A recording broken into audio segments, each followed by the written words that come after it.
Hello everyone, welcome back to my YouTube channel Cooking and Loving. Today we have another cooking recipe video ahead of us. Today we'll be making an American dish because it originated from America, but it's known worldwide. I think you guys already know what I'm making because of the ingredients I have, but if you didn't know that, I'll tell you that after the Siegler.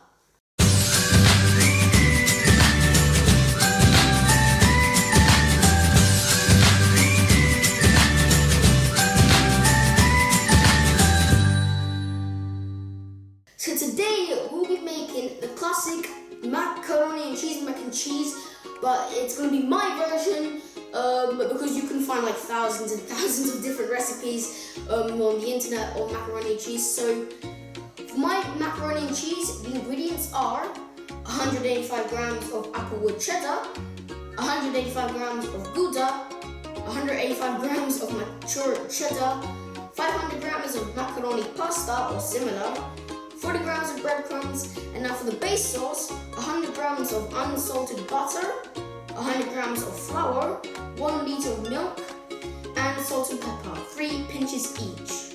Now this recipe is for about 6 people, but if you're very hungry, then it's only for 2 people.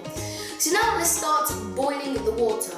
Next, we start making the base sauce. We put our milk. Now let's prepare the roux. First we melt the butter.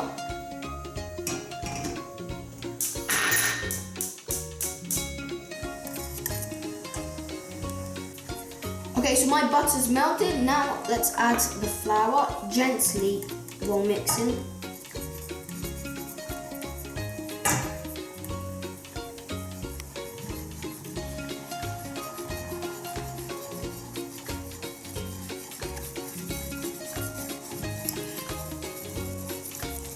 So now let's transfer the roux into our milk.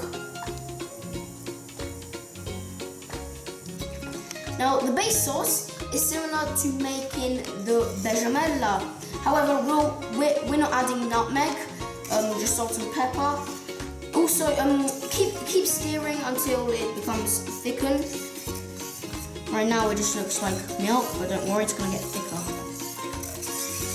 Okay, now for the salt.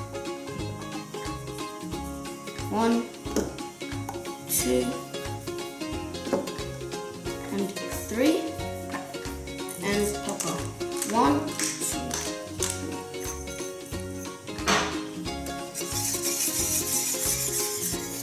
This is thickened, so now it's a good time to put our cheese. This is the glorious part.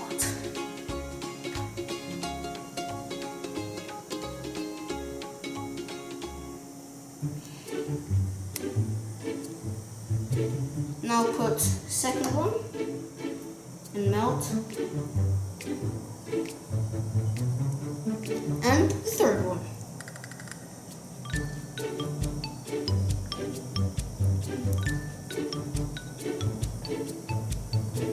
So our sauce is done, so now we can turn it off. And now we add the salt for the pasta.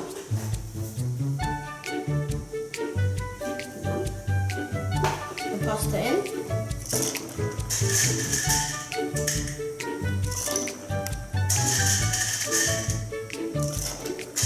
Now while my pasta cooks, I'm continue stirring my cheese sauce because I don't want it to become like solid.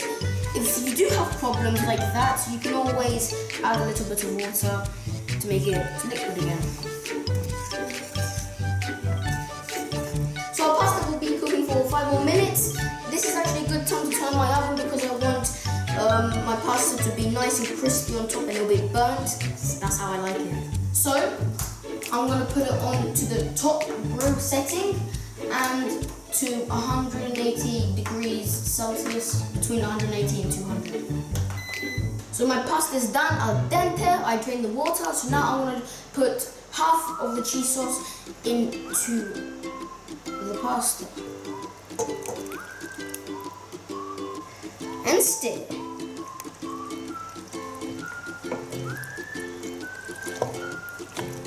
I mean, look at that.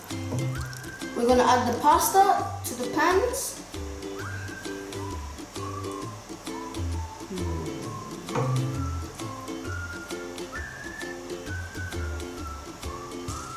Now let's add the rest of the cheese goodness.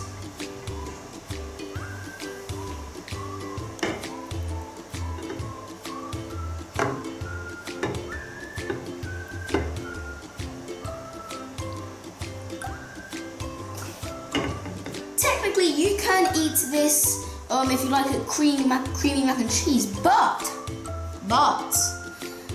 I'm gonna take it to the next level. I'm gonna put it in the oven, but first, to put some breadcrumbs around.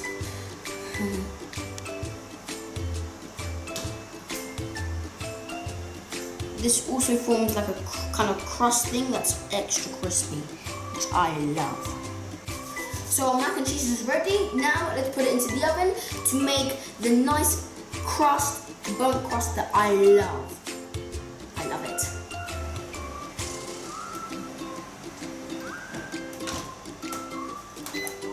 Leave it there for about 15 to 20 minutes until it becomes nice, burnt on top, and then it's ready to eat.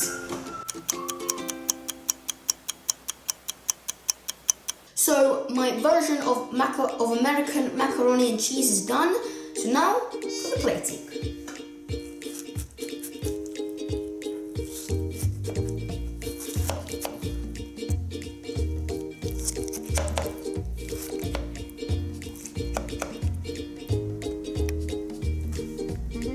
Okay, so I've plated up my macaroni and cheese. I must say it is quite hard to plate it because it's really cheesy, but it doesn't matter. It's the taste I'm looking for. So I'm gonna add a little bit of pepper,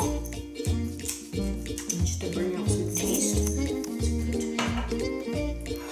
And there you have it, my version of American mac and cheese. Let's see how it tastes. See my favorite part. This pasta is good because it picks up the cheese.